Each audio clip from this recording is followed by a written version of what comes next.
So Jack, serial entrepreneur in healthcare. You live in Dubai. Thank you so much for having us. And artist, the co-owner as well of Johnstone Burgh. Regarded the last time we see you when you picked up the Junior Scottish Cup. Yep. Tell me a bit about what you're doing. What made you get into buying a football?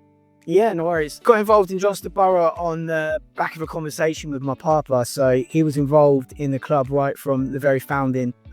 He ran the original supporters buses.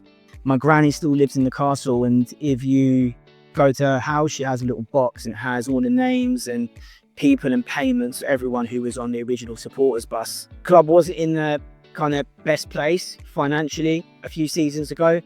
The stadium was owned externally, and the rents were getting increased, and planning permission was about to be launched to turn Keene Park into a housing estate. So my papa asked me to get involved and help the club, and that was what kind of led to me jumping in. So I reached out initially to Scott and said, like, could the club benefit from some financial support? And then from there, it just kind of took off, really.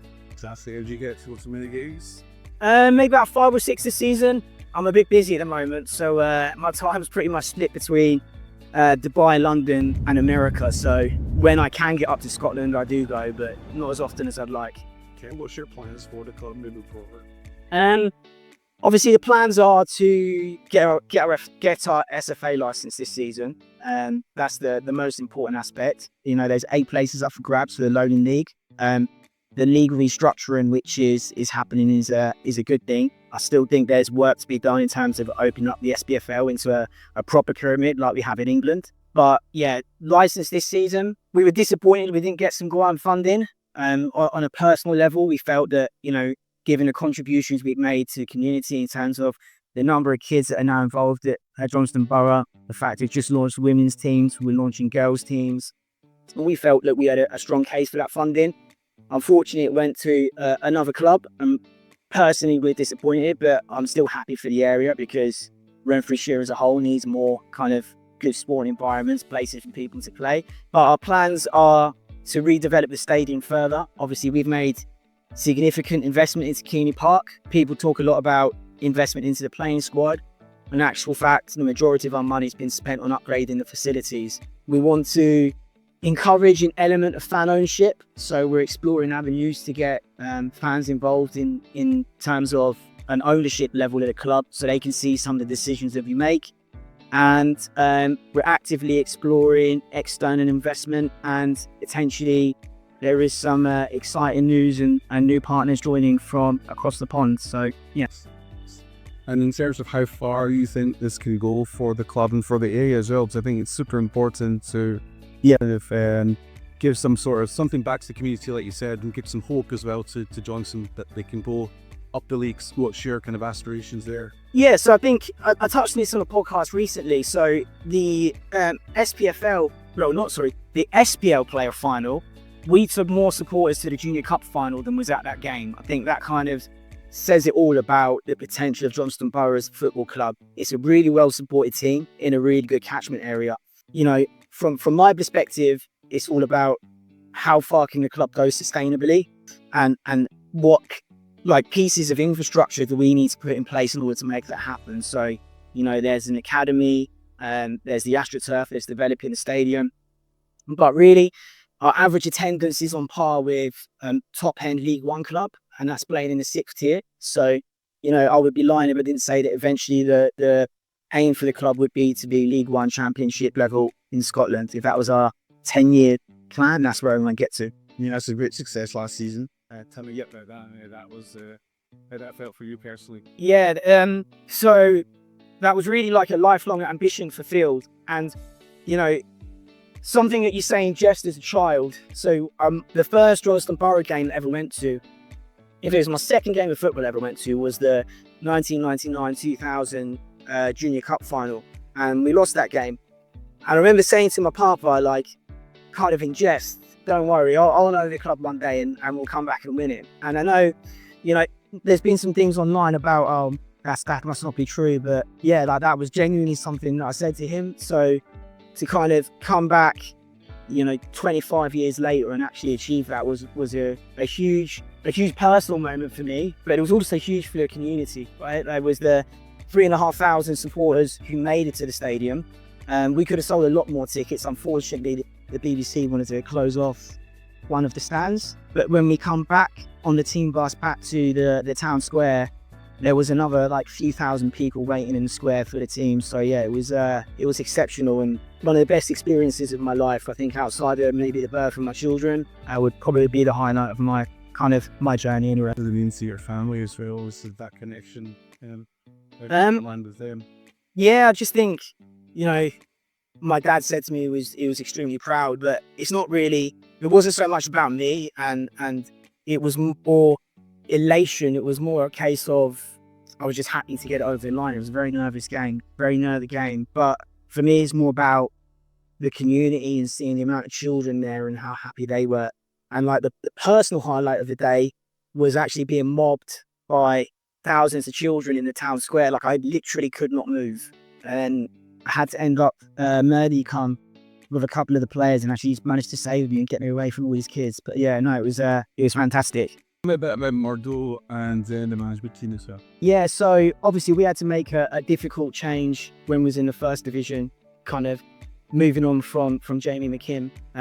We ran a really big recruitment drive for the manager's position. We interviewed about 20 candidates and we had some big names apply for the job. After kind of a couple of rounds of interviews, not just myself, I take this decision to the full committee.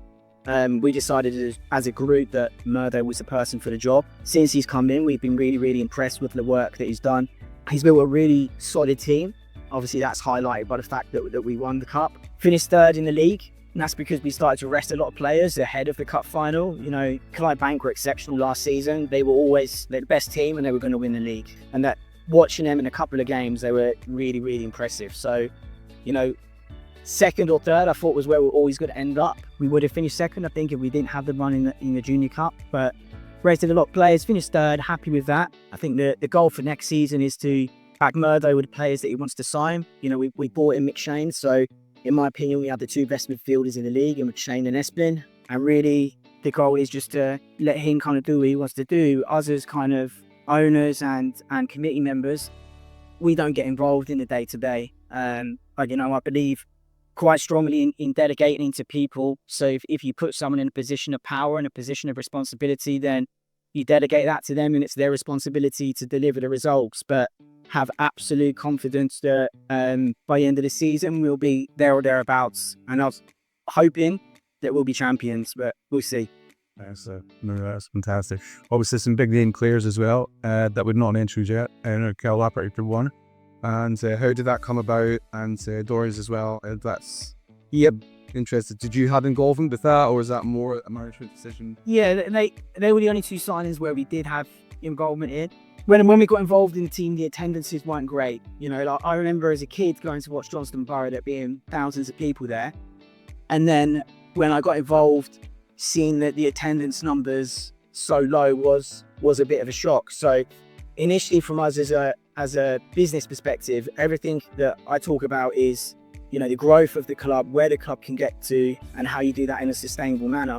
So people might look at the signings of Lafferty and Dorrans and just see, oh, you're just throwing money at the league. But that's the complete opposite of what the intention actually was. The intention was to generate some media buzz and some media hype around the club and bring more people in through the door. And in terms of that as a business case and a business goal, it was really, really successful. Our average attendances are over 1,000 now. And when we signed Lafferty and Dorrans, we generated, not just national press, but international press. Sky Sports News come up to Keighley Park, which is pretty much unheard of. The Sky Sports News will come to a team at that point in the 7th division in Scotland. So yeah, it accomplished what we wanted to do.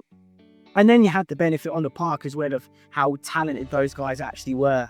Like Dorrans, for example, could do things with a football that I've rarely seen anyone be able to do. And it was an absolute pleasure to watch him play. And I think losing him last season, again, kind of shows credit to how good Murdy is as a manager, because, you lose that linchpin in midfield, yet he still managed to tweak the tactical structure of the team to enable us to go on and win the Junior Cup. And then Lafferty, his physical presence and his technical ability is second to none. And, You can appreciate as probably he can. He's getting on a bit, but you know, when he come on against Largs in the semi-final of the Junior Cup, he completely turned the game on his head. And then if I go to the final against Trident, where he come on again, his physical presence, he draws players onto him, he creates space for the runners, and technically he's exceptional as well when he completely turned the game on its head then. So, you know, there's been the business benefit of the increased attendances and more eyes on the club, but you know, having those guys there has been, you know, also really important on the pitch as well. Fantastic. And what's it like in the changing room? I guess these sorts of players of that stature that have been there and done it, obviously going to be bringing everyone else that's within the changing room as well. Yeah, so I think I've spent more time with Laf than I have with Dorrans. Dorrans is a top guy, and Laf is a top guy as well. But I think for Laf in particular, he's a very misunderstood person, and I think, you know, he might play up to some of the stuff which the fans give him a bit of abuse. He will give them abuse back. He's that type of character. But, you know, you see after the game, the time he spends with the kids, the involvement that he has in the community, he really is a top guy. And I think one of the things that was really interesting from my perspective was when we signed him, you know, the Burgh, we were at 50-50 club, right? Like, half our supporters might be Rangers fans, half of them are Celtic fans. And we're very much like, when you're at the Burgh, you support the Burgh. It doesn't matter what happens outside. And there's loads of kids in Celtic tops and loads of kids in Rangers tops. And when we first signed him, you know, some of the kids might not have been so warm to him. But if you see them now, once they get to know him and he spends some time with them, and Laf's a top bloke. And then, you know, the experience that these guys have to impart on, like, the younger players in the squad as well. And particularly the players coming up through the academy, you know, getting to spend time with players who have played in the Champions League, have played internationally, you know, played in Italy. It's really good for their development. Excellent. Jack, thank you so much for talking about Josie Wire. We appreciate it.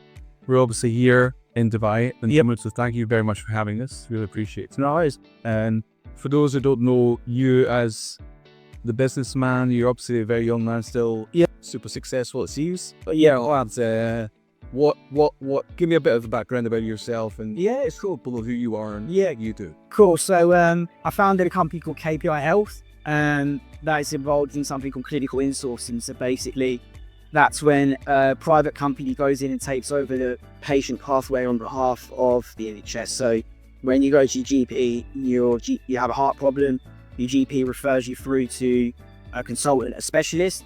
Instead of going through that NHS pathway, you would go through our pathway. You would see our cardiologist, and you might be treated initially by us, and then if there's surgery by us, and then discharged back out to the community. And we've done that at discounted rates of what the government would normally pay for these procedures. So that business was quite successful. Moved over to Dubai 2022. Wanted to start a new company. For me, I believe in business as a social enterprise. Like, if you provide a good enough product at a good enough price and you do some good for society, you can actually make a lot of money. And that's something I really, really believe in. And that's kind of what led to the birth of Flexo. This is about my background within medical staffing and healthcare staffing, but using artificial intelligence to basically strip out as much of the operational expenditure, you know, how many humans in that supply chain of getting the doctor from one place to another place are involved.